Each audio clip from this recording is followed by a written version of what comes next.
So we were having a bit of chat when the last panel was on, and I told Dean it's a panel of realists, and next panel is a panel of dreamers. Talking of dreams, one of the person I respected a lot, and he said, when you dream, you should stand up, don't sleep, and keep your eyes open. So I'm going to stand up, and I'm going to share a dream with you today. So before I come to that, I want to talk a little bit about innovation, because that's the subject. And innovation is where the birthplace of entrepreneurship is. And share a bit of my thoughts on what I think is innovation is about. That's great. I'll be a bit controversial, but let's see how it We goes. hope so. Yeah. So to me, all innovation is about renewal. And embedded in the thought of renewal is the thought of destruction. Innovation to me is not about aggregating, gathering the most creative people together in a room and thinking through the problem. Innovation is about a mindset that understands that destruction creates opportunities. Just let's take a bit of context. When USSR got destroyed, it liberated so much of talent, so many markets, and so many products for world to reap benefits on. Think of the destruction of Bell Labs, almost founded Silicon Valley. In the modern context, think of destruction of BlackBerry. I think it's watering the startup culture in Waterloo again. Think of destruction of Nokia. I was talking to some startups there. The destruction of Nokia has spawned at least 1,000 startups in Finland. And this concept is not new. Startups have almost invariably attacked the inefficiency, the rot, and the calcification that large behemoth corporates breed. Think of the success of Skype. What did they attack? They attacked the market, which was being guarded so jealously by the big telcos, the roaming market. Think Skype. It's taken or destroyed the market of SMS for telcos. So when you think innovation, you are starting to think about destruction, and destruction is a concept which is inherent in the concept of renewal. And that's the concept in the Indian mythology is well embodied with the concept of Shiva. We have this beautiful image of Shiva, which is personified in this cosmic dance of nature. So we're destroying something to create new things. The systems that become static, they don't destroy anything and therefore don't create opportunities to create new things.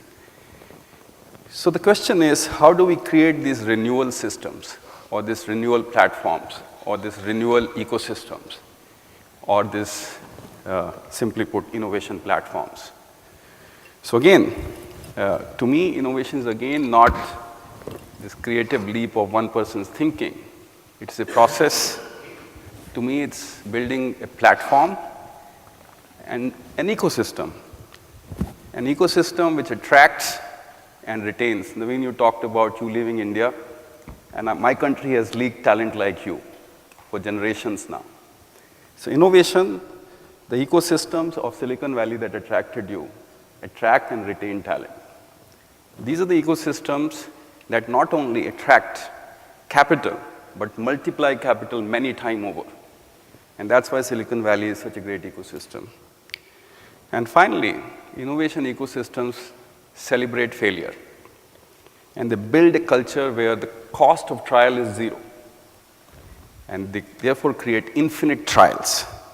So innovation comes out of a culture, building a culture which creates disruptive trial taking.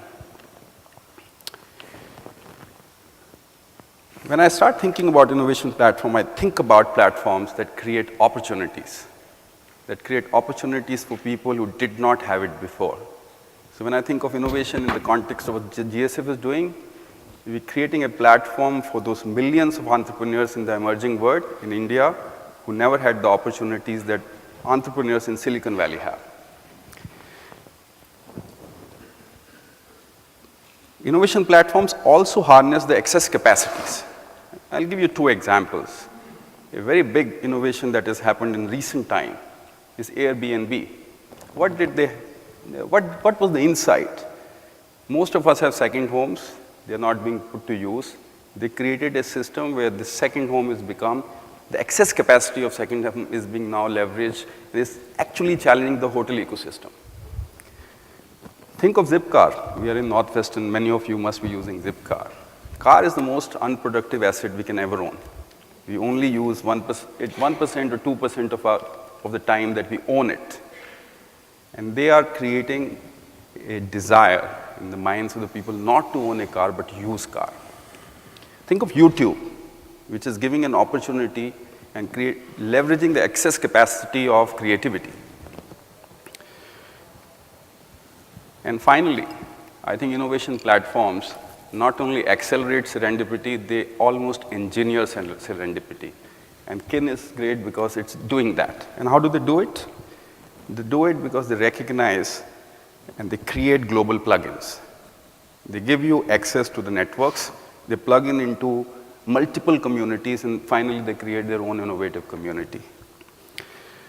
So, with this background, how do we think about innovation in India? What is there in India that we can offer to the world?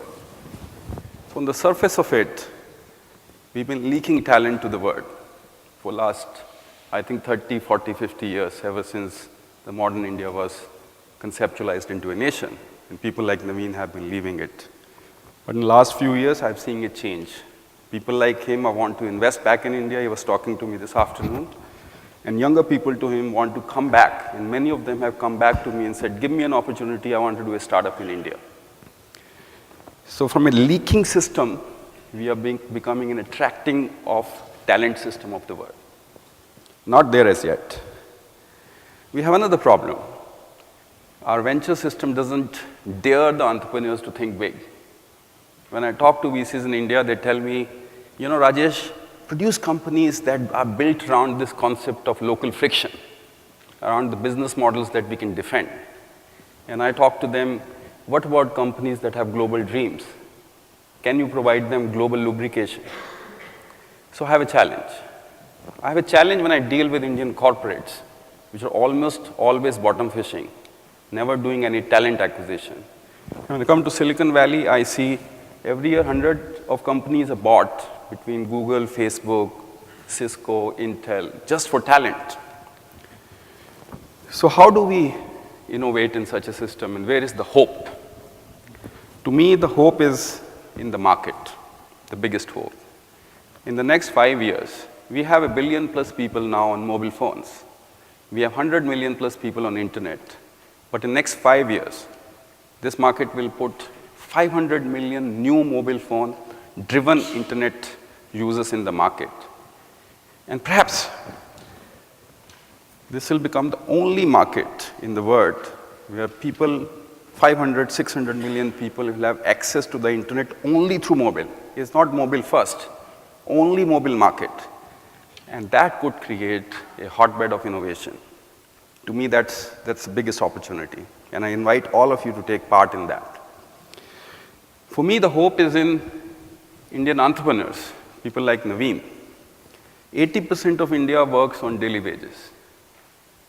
But if we can just give them wings to fly, a dream to think big enough, I think we'll create many Naveens out of there in India. And finally, India is frugal. A buck in India means a lot more to most entrepreneurs than a buck means here. We're beginning to see the fruits of that frugality, and I call frugal innovation now, in products and services. We saw Tata Nano car coming out of that frugal innovation.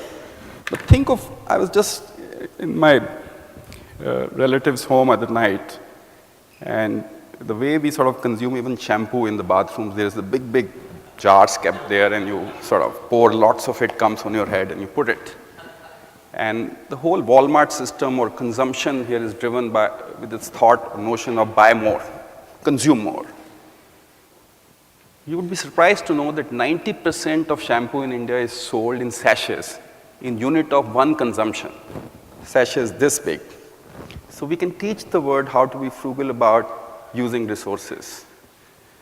So with these thoughts, just a line on GSF. I started thinking about frugal innovation. I started thinking about huge potential of India as a market, as a mobile market. And I got so excited when in 2011, for 3 months I did nothing but met each and every Indian startup and created a list of 40 startups that I loved. And I decided to just back my thought that India could become the hotbed of innovation and hotbed of new startup culture. Thank you very much.